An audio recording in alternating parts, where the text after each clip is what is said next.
नमस्कार। आज हम मॉर्गन हाउसल की एक बहुत ही दिलचस्प किताब धन का मनोविज्ञान की समीक्षा पर चर्चा कर रहे हैं। जी। ये किताब पैसे कैसे निवेश करें इस पर नहीं है, हाँ, बिल्कुल नहीं। बल्कि ये इस बारे में है कि हम पैसे को लेकर सोचते कैसे हैं। सही, हमारा व्यवहार, हमारी सोच। हाँ, समीक्षा का सार यही है कि पैसे बनाने और संभालने में गणित से ज्यादा हमारा व्यवहार मायने रखता है। बिल्कुल, मानसिकता का खेल है। तो चलिए इस समीक्षा के जरूरी हिस्सों को जरा देखते हैं, समझते हैं। पहला पॉइंट जो समीक्षा उठाती है वो है भाग्य और जोखिम। कहती है कि हमारी आर्थिक सफलता में इनका जितना हाथ होता है ना, हम अक्सर उसे कम आंकते हैं। हाँ, बहुत कम। जैसे बिल गेट्स का उदाहरण दिया है, उन्हें स्कूल में कंप्यूटर मिला।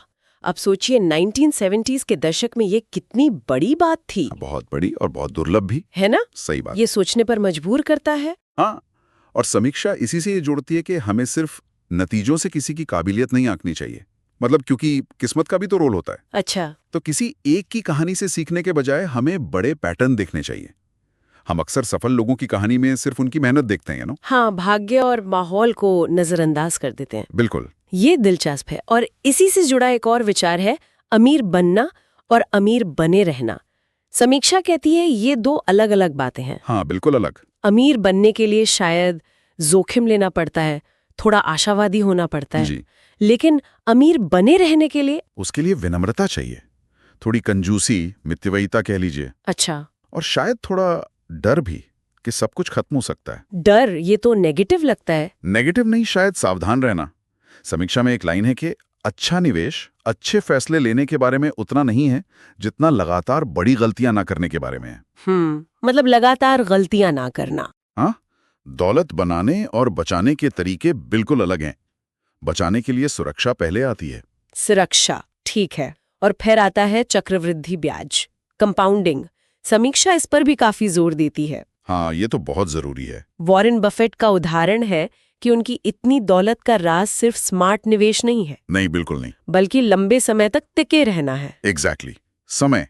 चक्रवृद्धि ब्याज का मतलब ही है आपके मुनाफे पे भी मुनाफा कमाना। हाँ, वो तो है। ये धीमी प्रक्रिया है, पर समीक्षा के मुताबिक समय इसमें सबसे ताकतवर चीज है। सबसे ताकतवर। तो धैर्य रखना होगा। हाँ, धैर्य कुंजी है। अक्सर लोग जल्दी अमीर बनने के चक्कर में इस धीमी पर बहुत असरदार ताकत को भूल जाते हैं। सही बात है। लंबे समय में छोटे छोटे फायदे मिलकर बहुत बड़ा फर्क पैदा कर सकते हैं। अच्छा, तो मतलब समय ही सबसे बड़ा खिलाड़ी है। एक और बात जो मुझे काफी दिलचस्प लगी वो ये कि पैसे को लेकर हर किसी का नजरिया अलग होता है। हाँ, उनके अपने अनुभव से बनता है। कोई एक फॉर्मूला सबके लिए काम नहीं करता। ये बहुत ही अहम नुक्ता है असल में। समीक्षा कहती है कि जिसने मान लीजिए 80 के दशक की महंगाई देखी हो, उसका पैसे को लेकर रवैया उस इंसान से बिल्कुल अलग होगा जिसने सिर्फ कम ब्याज दरें देखी हैं। हाँ, जाहिर है। और ये व्यक्तिगत अनुभव इतने गहरे होते हैं कि कभी कभी तर्क पर भी हावी हो जाते हैं। तो क्या कोई एक सही सलाह सबके लिए हो सकती है? शायद नहीं। समीक्षा तो यही इशारा करती है। यानी पर्सनल फाइनेंस वाकई पर्सनल है। फिर समीक्षा एक और मजेदार बात कहती है, असली दौलत वो है जो दिखती नहीं। हाँ हाँ हाँ, महंगी कारें, बड़े घर, ये अक्सर दौलत का भ्रम पैदा करते हैं। बिल्कुल। असलियत में ये भविष्य की दौलत को खर्च करना है एक तरह से। और ये बचत के महत्व से जुड़ता है। समीक्षा के अनुसार बचत का असली मकसद सिर्फ कोई चीज खरीदना नहीं है। तो क्या है? आजादी और नियंत्रण पाना। आजादी। हाँ, दौलत का सबसे ऊंचा रूप शायद यह है कि आप सुबह उठकर कह सकें, आज मैं वो करूंगा जो मेरा मन करेगा।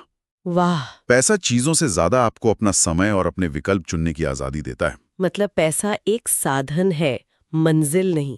एक और जरूरी बात, समीक्षा कहती है कि शानदार रिटर्न पाने के लिए आपको कोई जीनियस होने की जरूरत नहीं है। हाँ, ये बहुत राहत की बात है ना?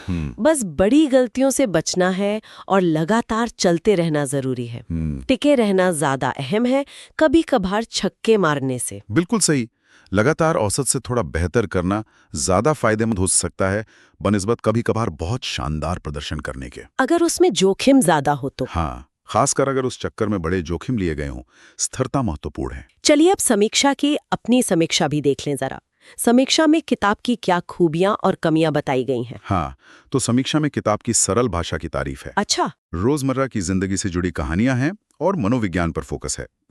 ये इसे उन लोगों के लिए भी आसान बनाती है जो फाइनेंस में नए हैं। ठीक है। लेकिन कुछ आलोचनाएं भी हैं, जैसे कुछ लोगों को लग सकता है कि कुछ बातें दोहराई गई हैं। ओके। और ये प्रैक्टिकल कैसे करें गाइड कम, मानसिकता बदलने वाली किताब ज्यादा है। मतलब ठोस सलाह से ज्यादा फिलॉसफी है, ऐसा कुछ लोगों को लग सकता है। ये नजरिया है। तो कुल मिलाकर समीक्षा का मानना है कि ये किताब उन सब के लिए पढ़ने लायक है जो पैसे के साथ अपना रिश्ता सुधारना चाहते हैं, है ना? हाँ बिल्कुल। ये सिखाती है कि वित्तीय सफलता स्मार्ट होने या किस्मत वाले होने से ज्यादा धैर्य, अनुशासन और खुद को समझने पर निर्भर करती है। व्यवहार का खेल। हाँ, ये व्यवहार का खेल ज्यादा है। इस पूरी बातचीत के बाद एक सवाल मेरे मन में आ रहा है, जिसके बारे में समीक्षा भी सोचने पर मजबूर करती है। बताइए। क्या हम अपनी वित्तीय सफलता को सिर्फ बैंक बैलेंस या कितनी संपत्ति है इसी से नाप रहे हैं?